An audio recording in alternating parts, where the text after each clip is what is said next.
이재명 정부의 초고강도 규제책인 11호 부동산 대책이 나온 지 한 달이 훌쩍 지났습니다. 그간 서울 아파트 거래량이 평소의 4분의 1 수준으로 급감했지만 강남이나 한강벨트의 경우에는 오름폭이 다시 커지고요. 이 양극화만 오히려 심해졌다, 이런 평가가 나오고 있는데요. 그렇다면 정부가 제시할 다음 정책 카드는 무엇일지 경제포커스 KBS 허효진 기자와 함께 관련 내용 살펴보겠습니다. 안녕하십니까? 안녕하세요.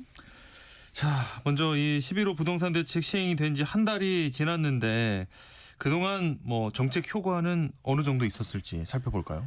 네, 먼저 이제 서울 아파트 값을 기준으로 좀 설명을 드리고 또 가격 측면과 거래량 측면을 좀 함께 들여다봐야 될 것 같아요. 네. 예, 한국부동산원에서 매주 아파트 값 이 변동률을 발표를 하잖아요. 네.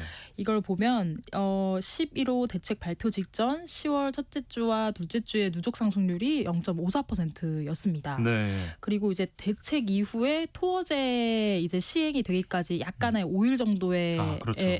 날짜가 있었잖아요. 네. 이때 이제 매수세가 몰리면서 10월 셋째 주에 0.5% 이 최고치로 봐도 무방합니다. 네. 이 이후로 이제 0.23%, 0.19%, 0.17% 이런 식으로 상승폭이 둔화되고는 줄었네요. 있습니다. 네. 거래량은 좀 쪼그러들었다고 표현하는 게 좀 정확할 것 같은데요. 네. 이 실거주 의무가 부과돼서 이제 갭 투자가 불가능해졌고 네. 또 이제 어쨌든 거래를 할 때 지자체 허가를 받아야 되다 보니까 이 거래가 까다로워졌습니다. 그렇죠. 그래서 부동산 전문 리서치 업체 리얼투데이가 국토교통부 실거래가 공개 시스템을 통해서 이제 이 신고된 서울 아파트 거래 내역을 분석해 보니까 네. 이 10월 16일부터 11월 11일까지 27일간 거래량이 2,320건으로 집계가 됐대요. 네. 근데 이제 이걸 직전 27일이랑 비교를 해보니까 1,254건이었다고 하거든요. 그래서 77%가 줄어든 수치로 나타났습니다. 네. 그러니까 거래량이 대폭 줄었고요. 그런데 이 가운데서 이제 간간히 체결되는 거래에서 가격이 아주 조금씩 오르고 있는 것으로 보입니다. 아하. 이 11호 대책 이전에도 토지거래 허가제로 묶여있던 곳, 강남 3구나 용산구는 이 시장 움직임이 조금 다르던데요. 네, 그렇습니다. 아까도 말씀드렸지만 이제 11월 둘째 주에 서울 아파트값 상승률이 0.17%로 둔화 기조를 좀 이어가고 있는데 네. 이 자치구별로 보면 오히려 확대된 곳이 좀 눈에 띄어요. 예. 그래서 한강벨트 중에 한 군데죠. 이제 성동구가 0.29%에서 0.37%로 상승폭이 확대됐고요. 네. 용산이나 서초, 송파도 상승폭이 좀 커졌습니다. 예. 거래량도 줄기는 했지만 이 송파구 거래량 감소율은 2.9%에 불과했거든요. 얼마 안 줄었어요. 네, 한 주 사이에 이제 거래량 감소율이긴 하지만 어쨌든 서초구에서도 7% 네. 정도로 해서 이 서울의 다른 지역과 비교해서 또 봐도 이제 감소율이 확연히 좀 낮았습니다. 네. 그러니까 이른바 똘똘한 한 채로 집중되는 현상, 또 이제 집값이 계속 이제 오를 거다, 떨어지지 않을 거다, 이런 기대 심리가 이 강남 3구와 용산구에 집중이 되면서 이제 11호 부동산 대책 이후에도 좀 다른 자치구와는 다른 양상을 보이는 게 아닌가, 이렇게 좀 분석이 됩니다. 그러다 보니까 상대적으로 상승세가 좀 뚜렷하지 않았던 이른바 노도강 지역이죠. 이 11호 대책에 대한 반발이 아직도 거센 것 같아요. 네, 이 부분이 이제 국정감사 기간에도 좀 집중적으로 지적이 됐는데 이 규제 지역을 지정하기 위해서는 이 관련법에 따라서 이제 최근 3개월의 주택 가격 상승률이 이 해당 시도 소비자 물가 상승률의 1.3배나 1.5배를 각각 넘어야 하거든요. 네. 그런데 정부가 이제 11호 대책 직전에 라고 하면 이제 7월에서 9월인데 이게 아니라 6월에서 8월 통계를 사용했다는 거예요. 네. 그래서 이제 야권에서는 의도적으로 이 6월에서 8월 통계를 써서 이 규제 지역을 확대한 것 아니냐, 이런 지적이 나왔습니다. 네. 만약에 이제 7월에서 9월 통계를 사용을 했다면 서울 도봉, 강북, 경기 의왕 이렇게 포함해서 8곳이 규제 지역에서 빠지게 되는 거였거든요. 이 국토교통부는 여기에 대해서 이제 대책 발표 시점에는 이 9월 통계가 공표되기 이전이었다. 그렇기 때문에 이 통계를 활용할 수가 없었다. 그리고 이제 적법한 절차에 따라서 규제 지역을 지정했다라는 입장입니다. 하지만 이제 정치권 야권은 이제 김윤덕 국토부 장관을 고발했고 이 규제 지역 지정을 무효화하는 행정소송까지 좀 진행한 상황입니다. 네. 이 노원에서는 11호 대책으로 이제 정비사업, 재개발, 재건축 사업의 사업성이 현저히 떨어졌다면서 반발하고 있거든요. 네. 이제 뭐 조합원은 일정 단계 이후로 이제 지위 양도가 불가능해져서 그러니까 그렇죠. 즉 아파트를 팔 수가 없게 되기 때문에 뭐 그렇고 또 이제 주택 공급수가 뭐 1주택으로 제한되는 등의 이런 제약이 많아지기 때문입니다. 지금 방금 말씀하신 것처럼 이 조합원 지위 양도가 제한이 되면서 노후주택 단지가 밀집한 지역에서는 좀 혼란이 컸는데 이 부분에 대해서 정부가 예외를 두기로 했죠. 네, 이제 이 경우는 이제 여의도와 목동을 좀 보시면 되는데요. 네. 이 기존의 이 여의도와 목동 같은 경우에는 이제 아파트 단위별로 좀 기존의 토어제 지역이기는 했어요. 네. 그런데 이제 11호 대책으로 인해서 조합원 지위 양도 제한이 추가로 이제 걸리게 된 거거든요. 그렇죠.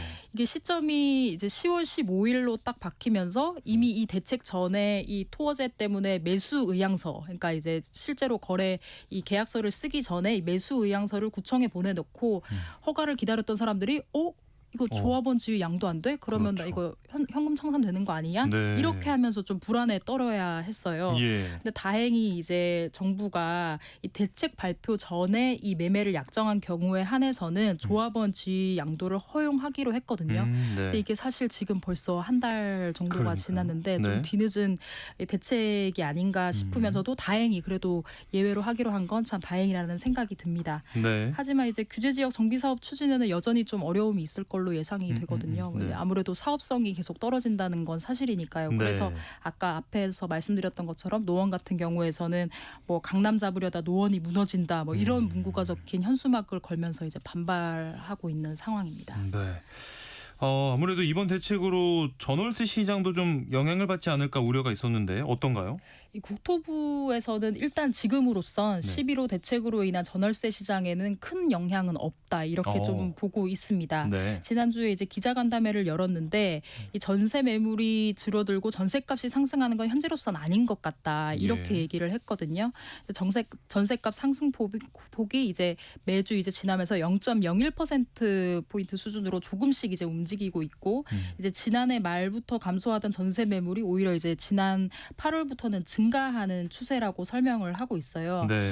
근데 이제 이것도 좀 자치구별로 좀 볼 필요가 있는데 이 기존의 토어제 지역이었던 강남 상구 쪽 전세 매물은 늘어나는 추세는 맞는 것 같아요. 그런데 하지만 이제 새로 11호 대책으로 갭 투자가 불가능해진 지역에서는 아무래도 좀 전세 매물이 줄어드는 현상이 간혹 나타나고 있긴 하거든요. 네, 네. 또 특히 이제 서울에서 이번 달 같은 경우에는 이제 신축 아파트 입주량이 꽤 많은 편인데도 그렇죠. 이 전월세 가격이 야금야금 좀 오르고 있다는 점도 좀 어. 주목해 볼 부분입니다. 네. 그래서 아직 뚜렷하고 큰 폭으로 이제 뭐 변화는 없더라도 좀 정부에서 이 전월세 시장에 미치는 영향을 좀 꼼꼼하게 들여다보고 대책을 세워야 할 필요성은 분명히 있어 보입니다. 네. 이 유례없는 강력 규제에 아직도 시장 혼란이 좀 커 보이는데 이 부동산 정책 방향에 대해서 얘기할 때 늘 얘기가 나오는 게 또 보유세 문제잖아요. 네, 그렇습니다. 이 재산세랑 종합 부동산세를 우리가 그냥 통칭해서 보유세라고 하는데요. 네. 이 보유세가 공시가격을 기준으로 매겨집니다. 네. 이런 와중에 이제 정부가 지난주에 이제 공시가격 현실화율을 지난해와 같은 수준으로 유지하기로 했다. 이런 발표가 나왔는데요. 예. 이 공시가격 현실화율을 좀 설명을 드리자면 이게 쉽게 풀어 말해서 시세 반영률이라고 보시면 돼요. 네. 그러니까 2026년 공시가격은 2026년 1월 1일 기준 시세에다가 네. 이 공시가격 현실화율을 곱해서 산출을 합니다. 예. 그래서 이제 문재인 정부 때 2030년까지 단계적으로 올려서 시세 90%까지 올리려고 계획을 했었는데 그렇죠. 네. 이제 윤석열 정부에서 이제 2023년 공시가격 현실화율을 2020년 정도로 후퇴를 시켰고 네. 이제 이게 지금 4년째 이어오게 된 거예요. 그래서 이제 아파트 공시가격 현실화율은 69%, 뭐 단독주택은 53.6%, 토지 65.5%, 뭐 이렇게 좀 유지를 하고 있는 건데 예. 이게 그러니까 69%라는 얘기는 10억 시세 아파트의 경우에는 공시가격이 6억 6억 9천만 원이 된다. 이렇게 좀 보시면 되겠습니다. 네. 아무래도 뭐 이 보유세 부담을 좀 고려한 조치가 되겠죠. 네, 그렇습니다. 아까도 말했지만 이제 이 공시가격은 보유세 등 이제 부동산 관련 세금뿐만이 아니라 이 건강보험료 산정이나 기초연금 이런 67개 제도에서 이 세금과 대상 범위를 결정하는 데 활용이 되는 자료입니다. 기준이 되는. 네, 그래서 이 공시가격 현실화율을 동결한다고 하더라도 이 뭐 아파트 값이 워낙 올랐잖아요. 그렇죠. 네. 그러니까 이걸 동결을 하더라도 보유세는 덩달아 오르게 돼 있습니다. 네. 특히 이제 가격이 크게 오른 강남 지역이랑 또 이른바 한강벨트의 보유세 부담이 대폭 이제 커지게 되는 건데요. 네. 이제 우병탁 신한은행 프리미어 패스파인더 전문위원이 이제 매해 좀 이걸 이렇게 시뮬레이션을 해 보시는데요. 네. 이걸 보면 이제 내년 보유세의 경우 강남구 대치동의 음마 아파트 전용 84제곱미터 기준의 공시가격이 올해는 한 20억 4,700만 원 정도였다라고 네. 보면 내년에는 29억 9,700만 원으로 오를 것으로 예측된다고 어이구, 하거든요. 네. 이게 그러면 43% 오를 것으로 그러니까요. 이제 추정이 되는 겁니다. 예. 또 이제 마레프 같은 경우에도 전용 84제곱미터의 경우 보유세가 올해 약 300만 원이었는데 내년에는 416만 원으로 이것도 뭐 역시 38% 넘게 늘어날 네. 것으로 좀 예상이 됩니다. 마포에 있는 아파트입니다. 네, 그렇습니다. 그래서 이제 급격한 세 부담에 따른 이제 여론 악화를 좀 고려하지 않을 수 없었을 것 같고요. 네. 이제 다만 이제 이럼에도 불구하고 2035년까지 공시가격 현실화율을 90%까지 올리는 이 계획은 유지를 하겠다 이렇게 밝혀놓은 상황이거든요. 네. 또 이제 이 세부담에다가 아까 말씀드렸던 이제 건강보험료 지역가입자 같은 경우에는 이 보험료 증가가 덩달아 이제 오르게 되고 예. 또 기초연금 수급자의 경우에도 이 재산이 어쨌든 고려가 되기 때문에 이 공시가격이 오를 경우에 기초수급자에서 탈락되는 경우도 발생할 수 있어서 예. 네, 그래서 일단 공시가격 현실화율을 묶어둠으로 인해서 이 급격한 변화를 만들지는 않겠다 이런 의도로 좀 해석이 됩니다. 저처럼 집이 없는 사람들 고민이 크지만 또 있는 분들은 있는 분대로 고민이 크실 수밖에 없을 것 같은데 국회에서 이 상속세 완화를 위한 세제 개편 논의도 좀 본격화되는 모양새던데요. 네, 그렇죠. 이게 집값 상승이 보유세뿐만 아니라 이제 상속세에도 영향을 미치게 되는 건데요. 네. 이 1가구 1주택 가구도 상속세 대상에 포함되는 사례가 많아졌다고 합니다. 네. 그래서 배우자가 이제 세금을 내기 위해서 이 주택을 처분해야 하는 상황까지 좀 나오고 있거든요. 예. 그래 이재명 대통령이 이제 대선 공약으로 이 상속세 개편을 얘기하기도 했고요. 이 취임 100일 기자회견에서도 이 상속세 공제 한도를 손보겠다 이런 취지의 답변을 하면서 좀 급물살을 탔습니다. 네. 이 현재 상속세는 상속 재산에다가 이제 뺄 금액만큼 공제할 금액만큼을 빼고 거기에 이제 세율을 곱하는 방식으로 매겨지는데 이 공제 금액이 1997년 이후 그 제자리입니다. 97년. 네. 그래서 최대 한도가 이제 일괄 공제 5억 원 플러스 배우자 공제 5억 원으로 총 10억 원인 거거든요. 네. 근데 이제 집값이 아까도 말씀드렸지만 계속 오르다 보니까 상속세 과세 대상이 늘어나게 되는 거죠. 네. 그래서 2020년에는 11,181명이었는데 지난해 같은 경우에는 21,193명으로 2배 넘게 늘어나게 됐습니다. 예. 그래서 이 상속세 전반을 이제 개편하기보다는 이 공제 한도를 늘리는데 좀 논의가 집중될 것으로 보여요. 그래서 뭐 임광현 국세청장이 의원 시절 발의한 일괄 공제 8억 원 플러스 배우자 공제 10억 원, 그래서 18억 원까지 늘리는 법안이 본회의에 계류 중이고요. 네. 또 정의령 민주당 의원 같은 경우에도 이제 일괄 공제 7억 원, 배우자 공제 10억 원, 17억 원으로 해서 이제 상속세법 개정안을 대표 발의한 상황입니다. 네. 올해 8월 이제 서울 아파트 매매 가격 평균이 14억 9천만 원을 넘는다고 하니까요.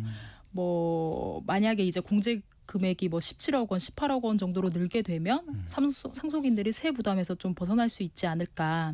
하지만 그럼에도 불구하고 이 상속세는 고소득층 세목이어서 부자 감세라는 비판을 피할 수 없기 때문에 네, 그래서 이 관련한 논의가 어떻게 진행될지 좀 지켜봐야 될 것 같습니다. 네.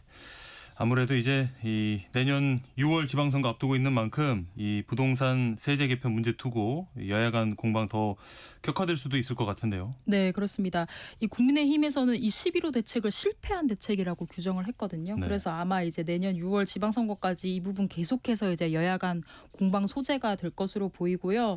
또 이제 정부랑 여당 사이에서도 좀 이견차가 있어요. 그래서 뭐 예를 들어서 뭐 정부에서는 보유세 강화와 거래세 인하를 얘기하고 있지만 이제 민주당에서는 아직 거기까지는 생각하지 않았다. 이렇게 좀 거리를 두고 있거든요.